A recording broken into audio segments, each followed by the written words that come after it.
ke-379. Ayah, Bunda, aku mau bicara serius.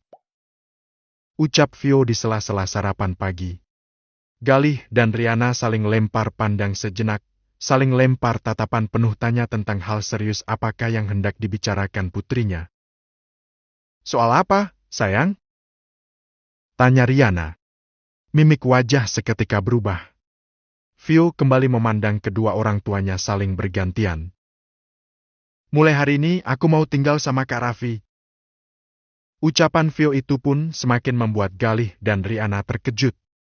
Keduanya kembali saling pandang penuh ragu. Sebab, awal menikah dulu, Vio sempat menolak tinggal dengan Raffi. Pun keputusan bahwa mereka dipisah rumah untuk sementara adalah hasil kesepakatan orang tua masing-masing untuk menjaga keamanan keduanya. Kenapa keputusannya tiba-tiba? Memang ada apa, Nak? Tanya Galih menatap putrinya.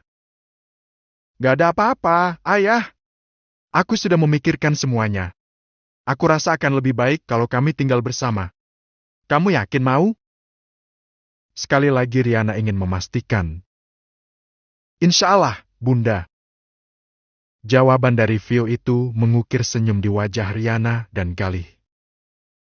Alhamdulillah kalau begitu. Memang tidak baik kalau kalian berdua terlalu lama pisah. Kadang, masalah selalu datang dari arah mana saja. Semoga keputusan kamu ini membawa berkah ya, Nak. Bunda mendukung. Ucap Riana mengulas senyum. Kuncinya adalah saling terbuka. Jangan ada rahasia di antara kalian. Sambung Galih. Iya, Ayah. Vio menatap kedua orang tuanya. Usai sarapan Vio mendatangi kamar orang tuanya. Ia melihat sang ayah sedang membenarkan pakaian. Ayah, boleh masuk sebentar? Galih menoleh seketika. Memandang putrinya yang berdiri di ambang pintu. Boleh, Nak. Masuk saja. Perlahan Vio memasuki kamar itu dan duduk di tepi tempat tidur. Ada yang mau aku tanyain ke Ayah. Soal apa, sayang? Galih selesai merapikan pakaiannya. Ia duduk di samping Vio yang tampak serius. Kenapa Ayah percaya sama Kak Raffi? Malam kejadian itu kenapa Ayah nggak marah? Apa sebegitu percayanya kepada Kak Raffi sampai dia yang telah merenggut kesucian anak perempuan Ayah tidak dihukum? Mendengar pertanyaan itu, Galih mengulas senyum. Anakku, Ayah mana yang tidak marah kalau anaknya disakiti orang? Ayah marah, sangat marah. Bahkan sampai hari ini semuanya masih terasa berat. Ia menghela napas panjang. Andai orang lain yang melakukannya pada kamu, mungkin orang itu akan mati di tangan Ayah. Tapi kenapa Kak Raffi dipukul saja tidak? Apa sesayang itu Ayah padanya? Melebihi anak Ayah sendiri?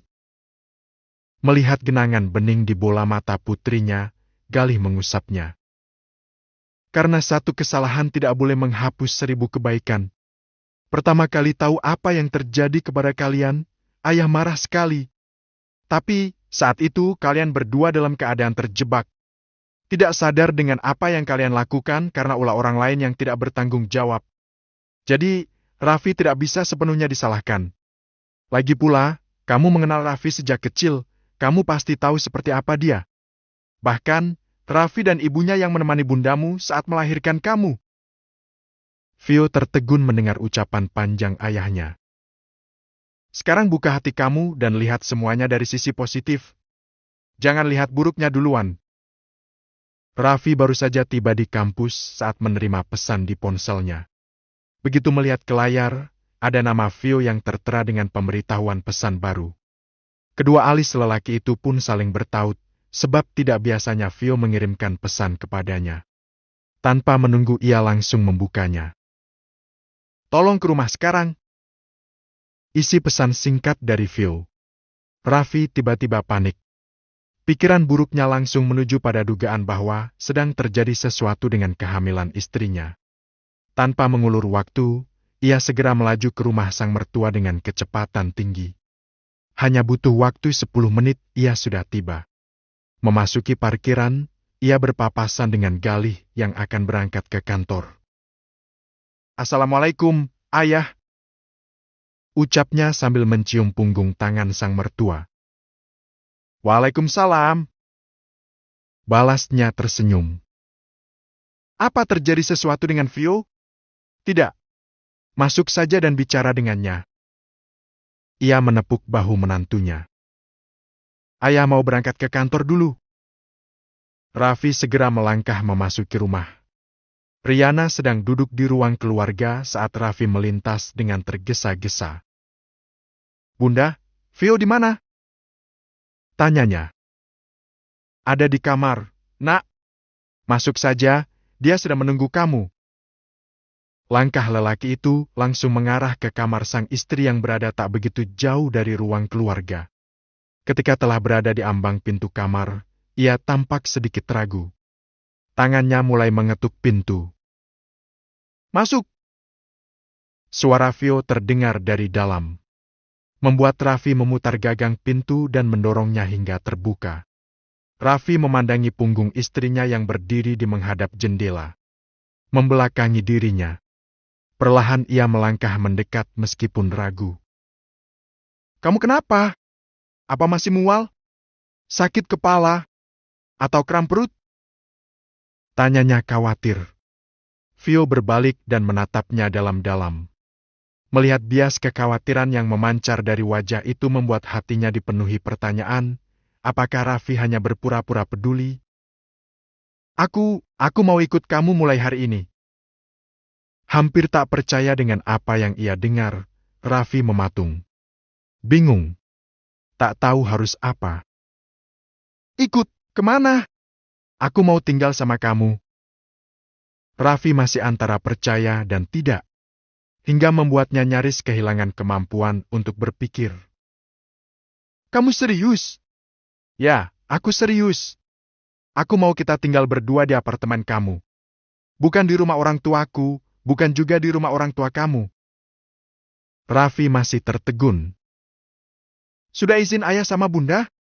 "Sudah, mereka mendukung. Tapi, apartemen aku hanya hunian biasa, gak mewah seperti rumah ini. Aku takut kamu gak akan betah. Dulu aku tinggal di gubuk kecil yang jauh dari kata layak dan aku masih sanggup." Dalam sekejap bola mata Raffi mengembun. Tak dapat melawan rasa haru dalam hati. Apakah Vio mulai bisa menerimanya? "Jadi, apa boleh?" tanya Vio setelah Raffi hanya terdiam. "Tentu saja, kalau bunda dan ayah mengizinkan." Vio mengangguk. "Tapi, aku mau pernikahan kita tetap dirahasiakan. Setelah aku wisuda, baru boleh diumumkan." Raffi menyanggupi. Apapun akan sanggup ia lakukan demi Vio. Sementara itu di kantor, Galih baru saja memberitahu Joe tentang Vio yang sudah mau tinggal dengan Raffi. Tentu saja berita itu membuat Joe sangat terkejut. Tapi Raffi belum memberitahu apa-apa. Semalam Raffi juga pulang ke rumah tapi tidak bilang apa-apa. Keputusannya mendadak pagi ini. Raffi langsung datang dan menjemputnya. Ucap Galih. "Alhamdulillah, syukurlah kalau mereka sudah tinggal bersama. Tapi, apa ini aman untuk mereka?" Imbuh Joe ragu. "Insya Allah, aku yakin Raffi bisa menjaga anakku. Semoga hubungan mereka semakin membaik." Tambah Alfian yang duduk tepat di sebelah mereka dengan memangku si kecil Bisma. Bayi kecil itu sudah berusia 2 bulan. Alfian baru saja selesai mengurus berkas adopsi. Cukup sulit, mengingat usia yang sudah tidak muda lagi. Namun, semua bisa teratasi dengan baik tanpa kendala. "Ada ya, orang bawa bayi ke kantor?" kelakar Galih. "Ada, dan orang itu hanya Alfian Setio Darmawan." Imbuh Joe. Satu kebiasaan Alfian yang tidak berubah. Jika memiliki waktu lumayan senggang dan tidak begitu sibuk di kantor, ia akan membawa bayinya sebagai teman. Mulai dari saat Boy masih bayi, Bray dan Bian sampai Alia, dan terakhir Bim Bim. Sekarang, kebiasaan itu kembali setelah kehadiran Bisma. "Aileen mau jemput siang ini. Sekalian mau makan siang? Ucap Alfian sambil memainkan dagunya di pipi gempil bayi itu. Awas saja kalau anaknya Vio nanti kamu rebut juga. Tidak akan kubiarkan. Ancam Galih. Joe terkekeh mendengar ucapan besannya. Oh ya, bagaimana kabar Bima? Tanya Joe setelahnya. Alfian menghela napas memikirkan anak bungsunya. Entahlah, dia masih keras. Aku tidak tahu ada apa dengan anakku yang satu itu. Dia cukup berbeda. Seperti ada seseorang yang meracuni pikirannya. Setelah mengemasi pakaian dan berpamitan dengan Bunda, Vio dan Raffi menuju apartemen tempat Raffi tinggal seorang diri selama ini. Unit Raffi berada di lantai 11 dan ini adalah pertama kali Vio menginjakkan kaki ke tempat itu. Ayo, masuk! Ucap Raffi sesaat setelah membuka pintu. Vio memandangi setiap bagian apartemen itu. Hunian suaminya memang bukan tipe yang mewah seperti milik orang tuanya. Tetapi, sangat bersih dan nyaman. Semua barang tertata dengan menarik. Ada foto pernikahan Irene dan Joe di dinding. Ada juga foto Raffi bersama dua adik perempuannya dengan pose berbaring saling menautkan kepala di tengah rerumputan, dengan posisi Raffi berada di tengah. Sangat manis. Raffi terlihat sebagai sosok penyayang keluarga. Aku tinggal di sini selama ini. Apa ada yang kamu tidak suka? Peletakan barang dan lain-lain. Kalau ada aku akan ubah sesuai selera kamu. Tidak ada? Semuanya pas. Jawab Vio melihat seisi ruangan. Semuanya pas dan menarik. Raffi memiliki selera yang bagus dalam penataan rumah. Ia adalah calon arsitek. Setelah melihat-lihat bagian luar, Raffi menunjukkan kamarnya. Di apartemen itu ada dua kamar. Satu kamar utama dan satunya kamar dengan ukuran tidak begitu luas namun tetap Coba sangat nyaman. permainan Plinko baharu. Kamar Raffi lumayan Anda indah hanya perlu dengan menekan desain butang minimalis. pada masa yang Sangat rapi untuk ukuran kamar laki-laki lajang. Saat masuk, aroma khas laki-laki menguar. Entah mengapa Vio suka aroma itu, aroma yang sama dengan jaket milik Raffi yang tertinggal di kamarnya tadi pagi. Ngomong-ngomong, apa kamu sudah sarapan? Kalau belum aku buatkan. Sudah di rumah. Gak mau lagi? Tanyanya. Masih sedikit. Ya sudah, kamu istirahat saja di kamar. Kalau mau sesuatu beritahu aku. Vio mengangguk tanpa ekspresi wajah. Raffi paham, masih ada kecanggungan di antara mereka. Tapi, apa kamu gak apa-apa ditinggal sendiri? Aku mau ke kampus dulu. Gak apa-apa. Aku di sini saja. Tapi kalau ada apa-apa cepat hubungi aku. Lagi, Vio mengangguk. Membuat Raffi mengulas senyum tipis. Ingin sekali ia mengecup kening, memeluk atau sekedar membelai perut istrinya. Bagaimanapun ia punya perasaan rindu. Vio adalah satu-satunya wanita yang pernah mengisi hatinya. Cinta pertama yang sudah menjadi istrinya, teman hidupnya. Dan sekarang ia sedang mengandung anaknya. Bahkan, Raffi merasa seperti memiliki ikatan batin dengan janin di perut wanita itu. Takut ditolak, niat Raffi urung. Ia memilih menahan diri.